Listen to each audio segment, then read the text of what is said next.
Hey, what's up, you guys? Chelsea Briggs here with Billboard, and we are in studio with Aaron Bruno of AWOLNATION. Thanks for having me. How's it going? It's going really well. I was gonna say I'm admiring you're very tan. Am I? And I appreciate that. I'm jealous a little bit. You know, we're here in southern sunny California right now. We're really lucky, even though it sure doesn't feel like winter. No, it's like 80 degrees out today. I guess we get to be sun-kissed a bit, so that's nice. And you live in Malibu, so I'm sure you get plenty of sun. Yeah. Plenty of beach time, right? You're a surfer. I am. Nice. But cut to a month from now, I'll be pale and I'll feel weird. And then I'll see you and I'll be like, wait a minute, you look different. Yeah. I won't look as good. So today is album release date. Here Come the Runts, third studio album. Talk to me about having it out there. What did you do this morning? When you wake up in the morning, you know this is your album release date. How does it feel? I didn't sleep great last night because of the excited energy and, you know, just out of curiosity, wondering what certain friends and family will think. You know, a lot of my close friends have already heard the record. But, you know, just hoping that our fans enjoyed as much as we enjoyed making it. And hopefully it's another chapter in this story. It's the first record number 3 I've ever made. And it's been really interesting and fun to put together a set list for this tour we're about to go on, to be able to pull from 3 different records. And it's just really exciting. Yeah. What's the feedback been like so far? Well, I have, you know, have you not it's looked so yet? fresh, but the feedback has been overwhelmingly positive and a lot of love, actually. A lot of really good energy. And it's been pretty overwhelmingly positive. Yeah. Well, I love it. And I would have said that no matter what. You know?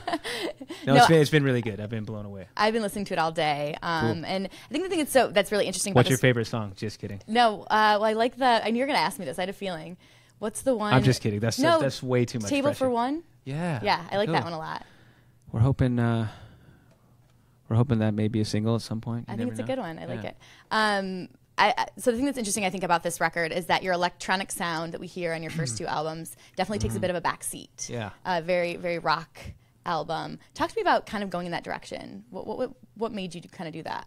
I think I hit a wall with personally with electronic sounds and became a little bit bored and uninspired personally, you know, by playing them and hearing them in a lot of cases.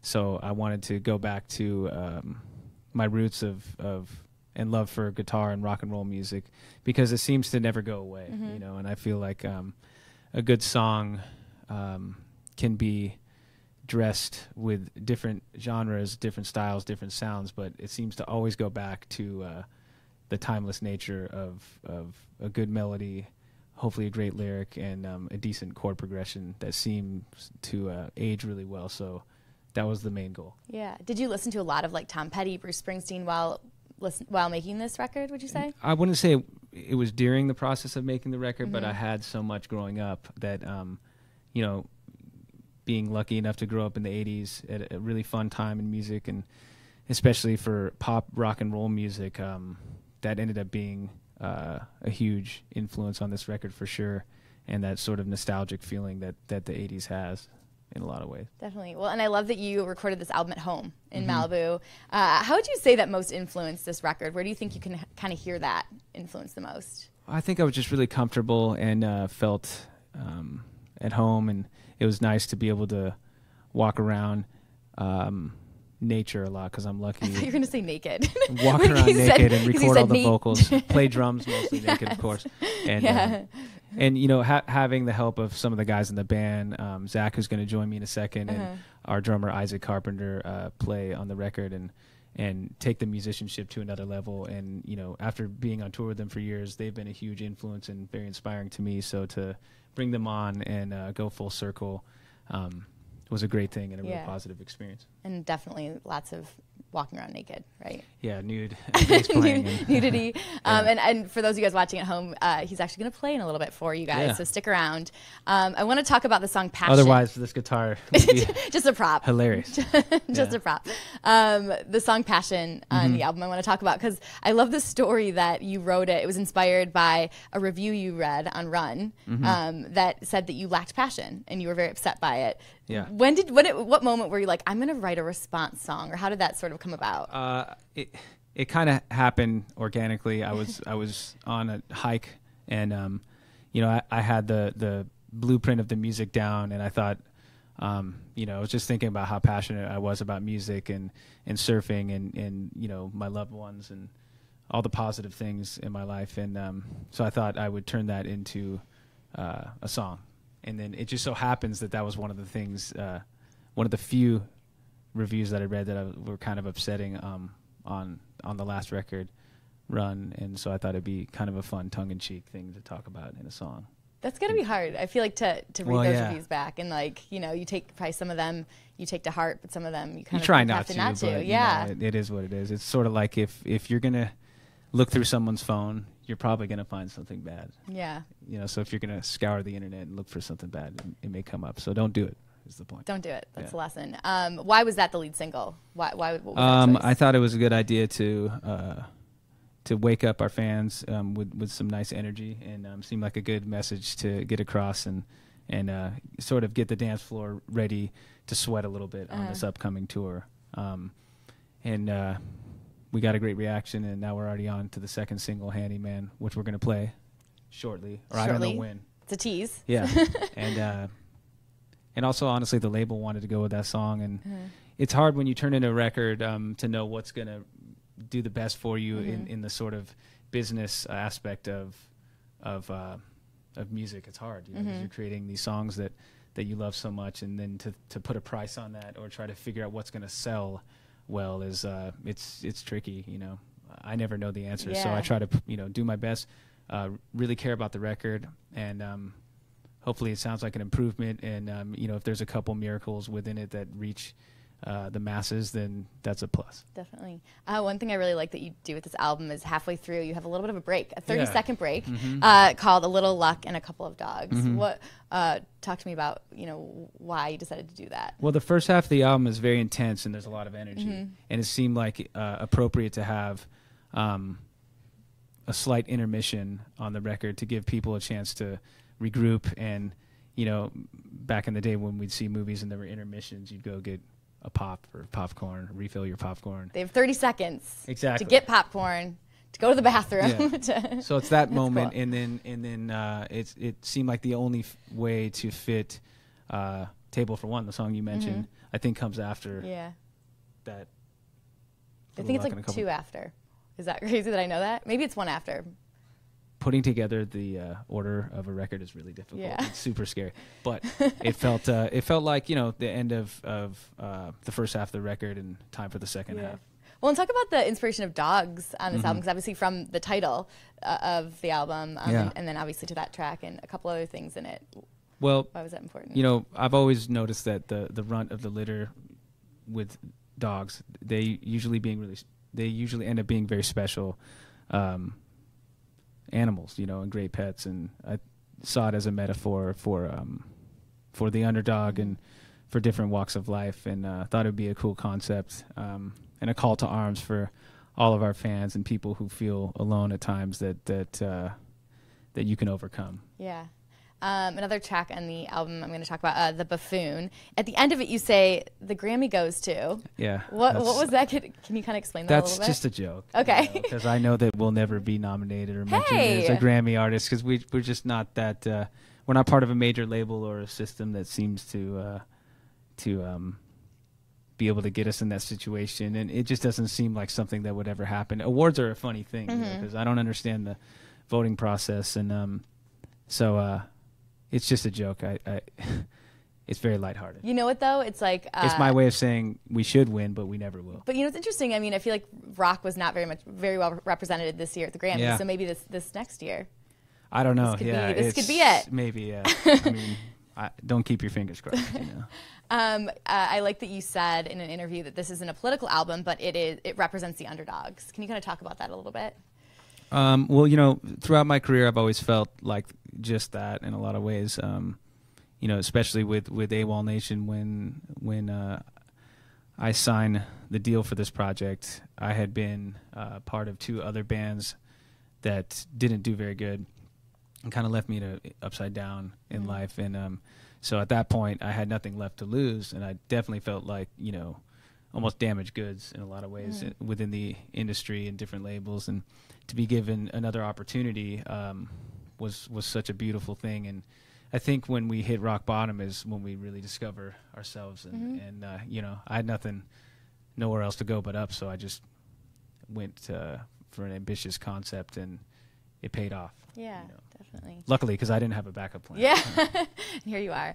At the end of the day, what's one thing you want, whether it's fans or people who haven't listened to your music before, what do you want them to know before listening to this album? What's maybe one thing?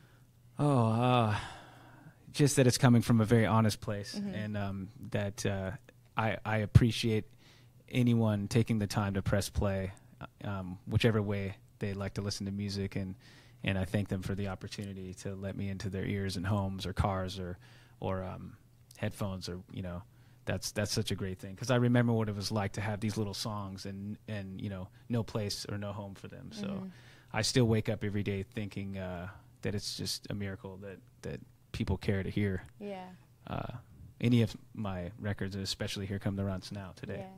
Yeah.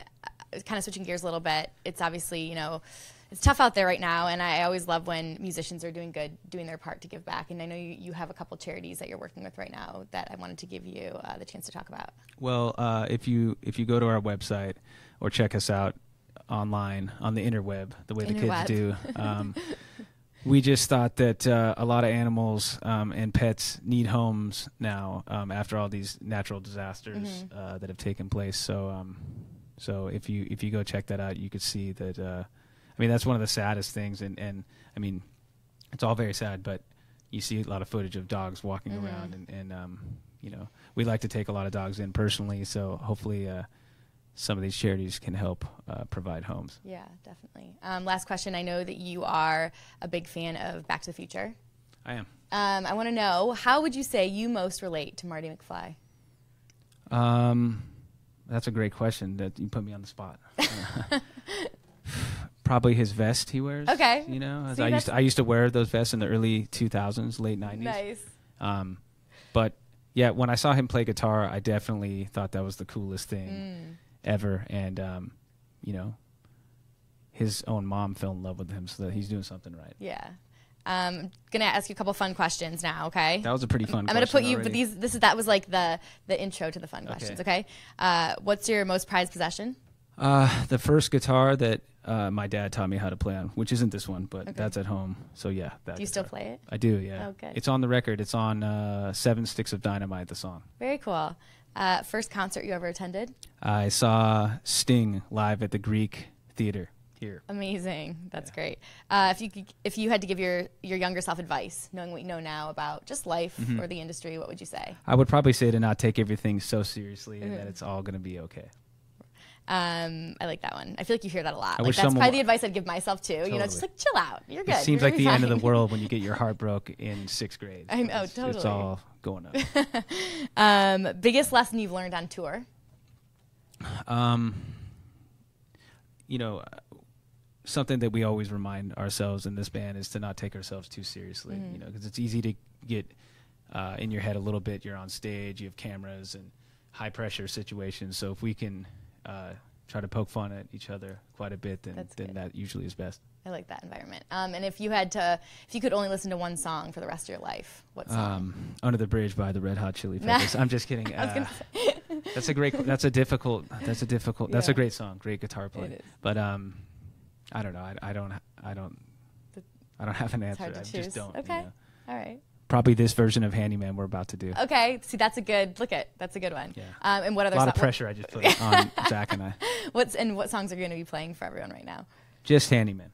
We just came as a one and done. Awesome. Today. Well, we can't wait. Thank you so much for chatting with us. Thanks for having me. I hope you don't have a leg cramp right now. I don't. You just stretch out before. I was wondering if my thigh was going to cramp up. I haven't been drinking a lot of water lately, but I feel good. Okay, you ready? Yeah. All right, I will let you take it away. Thank you. Welcome, Zach.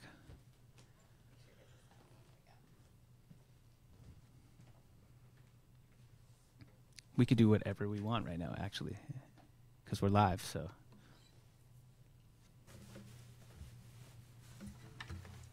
Ready? 2, 3, 4.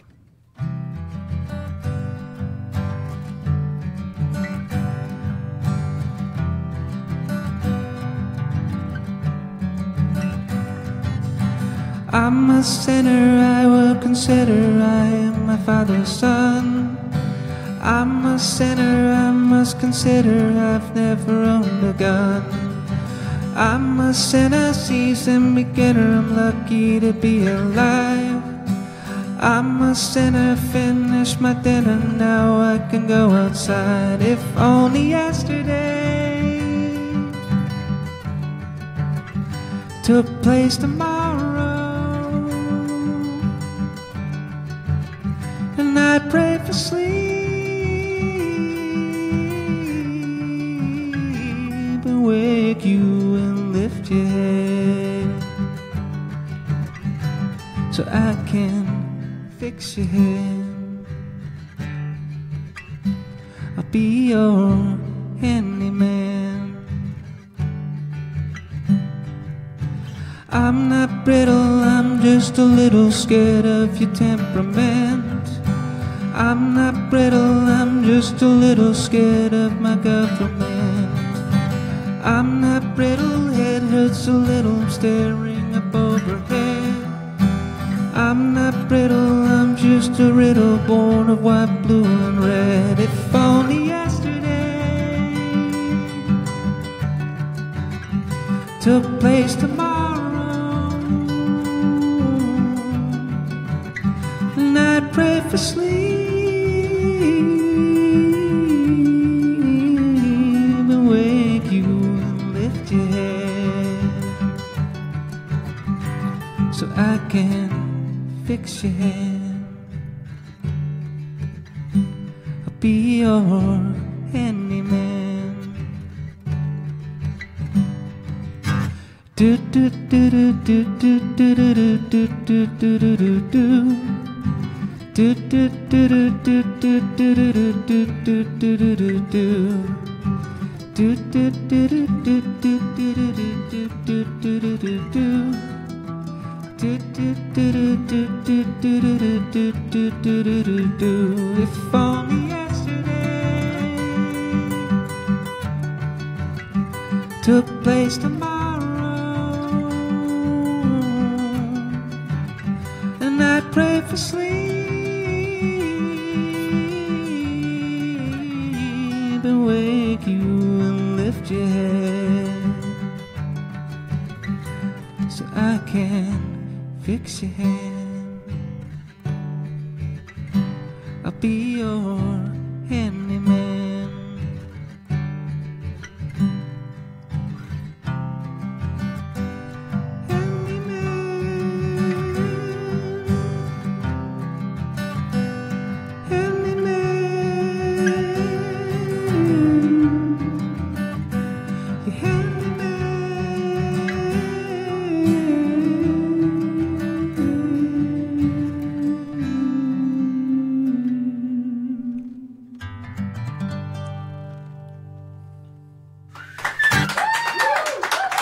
Thanks.